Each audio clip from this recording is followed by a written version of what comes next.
Иако работат различни работи, 18 млади станаа дел од волонтерскиот тим на противпожарната бригада во Тетово. Тие формираа здружение на волонтери, каде што во слободното време престојуваат во оваа единица и учат како да гаснат пожари и како да интервенираат при различни природни непогоди. Ми shumë të kënaqur që me vërtet qyteti jon do të ketë një njësi vullnetare. Për herë të parë mendoj se edhe në Maqedoni do jenë të parët. Momentalisht mendojmë se do operojmë në Pollok vetëm, po mandej ndoshta do zgjerohet edhe më shumë.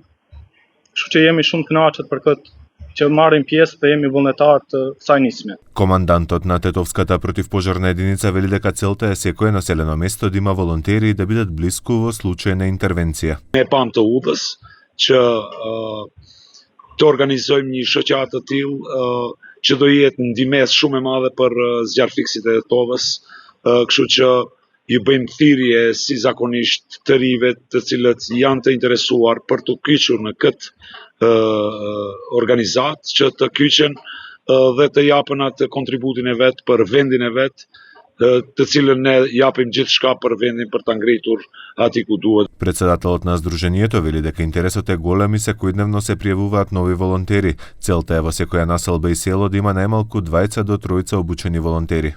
Zjarfikësat vullnetar janë të punësuar edhe diku tjetër, zakonisht kena mekanik në vullnetarët, kemi çka punojnë për agjencionet e sigurimeve, kemi rrobaqeps, kemi çka punojnë me parket, me laminat, me ngroje qendrore. Mirë po janë të interesuar që edhe të kishen në këtë shoqatën e vullnetarëve. Тетовската противпожарна единица покрива голем регион, вклучувајќи општина Тетово со сите села како и 5 рурални општини во околината.